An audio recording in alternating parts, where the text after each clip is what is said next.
Pagpasok mo ng loob ng gate, eto nga pala yung itsura na bubungad sa'yo. Napakadami nakasampay, ang gulo. At gusto ko talaga ng maaliwalas na look. So, pipilitin nating ma-achieve yan for today's video. Kahapon pa ako naglaba, kaya naman paniguradong tuyo na tong mga sinampay ko. So, pagtatanggalin ko na nga lahat ng yan. And hindi ko muna tutupiin ha. Pagtatanggalin ko lang yung mga hanger.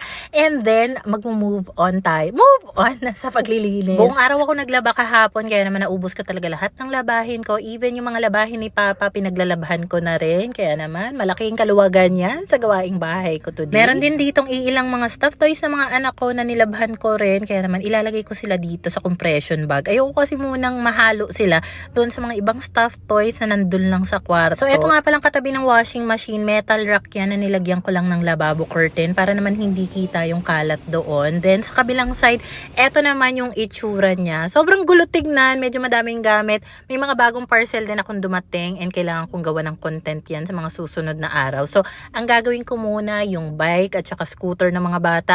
Nilagay ko muna doon sa apartment ni Papa and ngayon ko lang din naitabi yung maliit naming Christmas tree. February na, ngayon pa lang naitabi. Tinanggal ko na rin muna yung foldable table para makagalaw ako dito ng maayos. Next naman na lilinisin ko is itong sa harapan ng pintuan dahil ang crowded niyang tignan. Yes, marami-rami kaming sapatos. So, aalisin ko na nga pala itong puting metal rack na punong-puno ng mga gamit na kung ano-ano. Wala kasi kaming extra na storage room dito sa bahay dahil iisa lang ang room namin. So, kailangan ko talagang i-maximize yung space na meron kami dito sa apartment. Aalisin ko na rin muna lahat ng gamit dyan sa kabilang pader para naman mawalisan ko na maayos, matanggal yung mga alikabok dahil hindi ko talaga araw-araw yan nawawalisan. Meron pala akong bagong na-discover na magpapadali ng paglilinis at pagmamop sa buong bahay. Ito nga pala ay from Neo's Wipe. So, meron na siyang mop.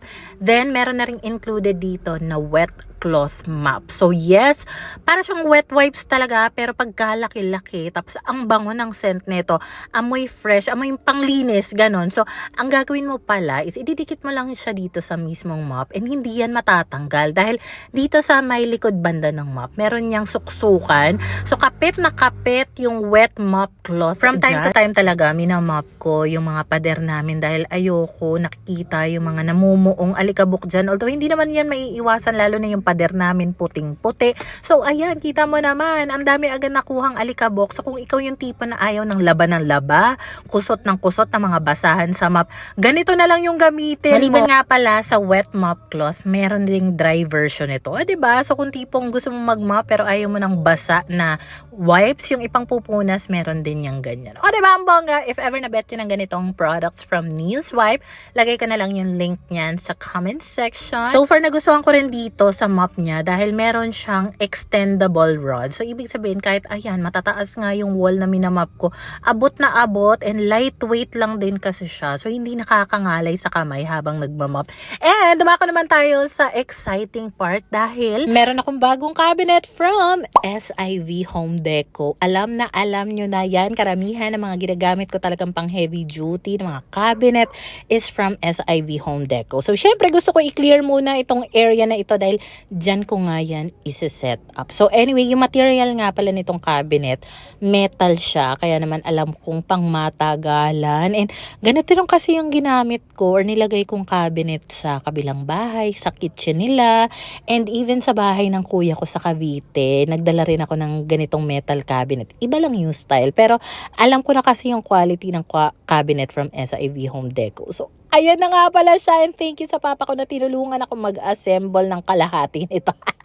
So, ayan na nga, napakataas talaga nito at feeling ko naman, marami talaga kami mailalagay dito. Kasi kung before, parang yung mga gamit namin kung saan-saan lang nakalagay, iba-iba pa yung kulay. So, masakit siyang tignan sa mata. So, naisip ko, kung meron akong ganito kalaki, ganito kataas na cabinet, for sure na marami kang mailalagay dyan, less eyesore, mas maaliwala sa paningin. So, yung pinili ko na yung pinakamataas nila, 6 layers yan, and maliban sa color white na napili ko, may color black din yan. So, ang gagawin gagawin ko na lang para dito sa mataas naming shoe cabinet, ifo-fold ko na lang yung ilang layers dyan dahil ipapatong ko na lang yan dito sa ibabaw ng metal cabinet ko. O diba, kahit yung pinakataas na layer netong metal cabinet, napakinabangan ko siya, napatungan ko siya ng lagay namin ng sapatos. So, hindi talaga usual na nakatagilid yung ganitong klaseng sapatosan. It's just that ito lang yung mag-work sa space na meron ako.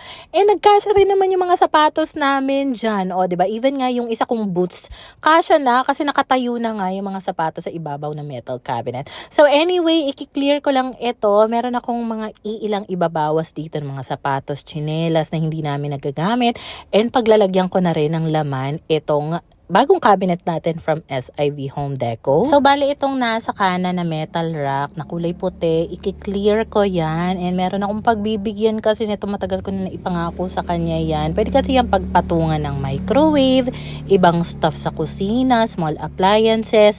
So, kailangan ko na siyang i-let go dahil hindi tayo pwedeng magtambak ng mga gamit. So, dahil maliit nga itong space sa apartment, kung meron man akong idadagdag na gamit, kailangan ko talagang magbawas ng gamit. Then, maliban nga pala dito sa metal rack, yung ibang ibabawas kong gamit, mapupunta naman doon sa bahay ng kuya ko sa Cavite. So, kapag nagpunta sila dito, marami-rami silang madadalang gamit pa uwi sa kanila. Alam mo, kala ko talaga, mabilis lang to dahil iniisip ko, magtatanggal lang naman ako ng metal rack, magpapalit lang ako ng cabinet. Around 4:30 PM ako nag-start and gabi na, hindi pa rin ako tapos. And during this time nga, alam mo, iniisip ko na, ano kayang magiging itsura na or kalalabasan nito? Kasi parang habang nasa process ako ng paglilinis, syempre, hindi mo pa nakikita yung magiging outcome niya. So, at the same time, parang dinadoubt mo na yung sarili mo na, ano ba, may ipupush ko ba to? Pero, every time naman na ginagawa ko yung mga ganitong klaseng paglilinis, so far, ako lang naman na okay naman ako sa nagiging outcome niya. So, let's see kung magiging okay din ba kayo sa outcome na paglilinis natin dito. Initially, gusto ko talaga sana maiba naman kahit papano yung look. However, dahil nga sa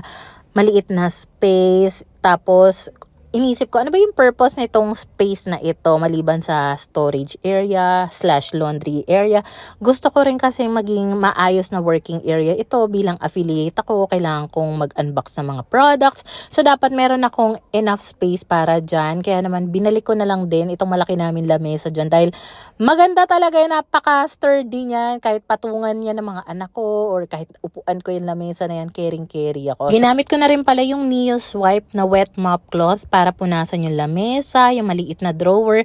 Then, itong sabitan sa may pintuan namin, tinanggal ko na kasi prone talagang magsabit kami ng kung ano-ano dyan, mga bags namin, sombrero, kung ano-ano pa. So, ang ending, parang ang sakit sa mata, papasok ka pa lang sa bahay, ang sakit na sa mata nung bubungad sa'yo. So, sabi ni Papa, kailangan niya daw ito. So, para sa kanya na yan. So, para dito sa mga gamit na ile-let go ko, tinawag ko na si Papa. Sabi ko, pa, dyan na muna sa apartment mo, itabi itong mga gamit para naman maliwalas dito sa amin. So, hindi rin naman makakasikip ito sa loob ng apartment ni Papa dahil may space naman siya sa harap ng bahay niya. Doon niya muna ipagtatambak itong mga gamit na ito.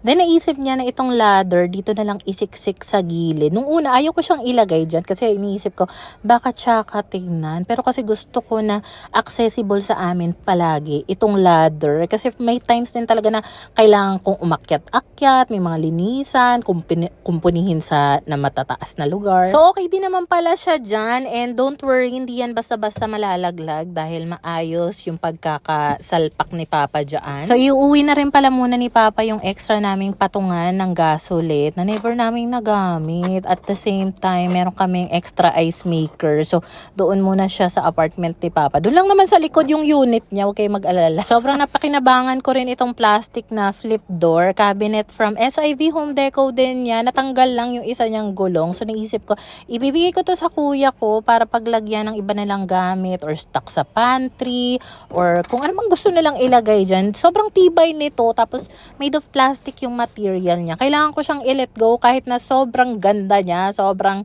good condition talaga dahil saan ko naman ilalagay. Then, yung ibang gamit namin dito na lang ilalagay sa ilalim ng lamesa dahil mga importanteng gamit ko rin yan na kailangan nandito lang sa bahay namin. namin, accessible anytime. Pagpasensya nyo na rin pala na hindi aesthetic yung mga pinaglalagay ko sa loob ng bagong metal cabinet dahil ang purpose talaga niyan ay maging storage cabinet. And kita mo naman, once maisara ko na yung pinto niya, ang gandang linis niyang tignan. Mukha lang mabilis pero inabot na ako ng mga around 11 PM. Then dito naman sa laundry area, wala naman ako halos binago dito. Meron lang akong papalitang lavabo curtain kasi yung una kong inilagay, maiksi siya, parang crop top yung atake. So eto namang nilagay ko, lavabo curtain din yan from Holler Mall. Medyo mahaba-haba yan. So para mas cozy, pinailaw ko na rin yung string light. So eto nga pala yung itsura before ng aming storage area slash working area ko, and ayan na siya after. Grabe talaga, ang laki ng epekto nitong bagong cabinet ko from SIV Home Deco. Dahil kita mo naman,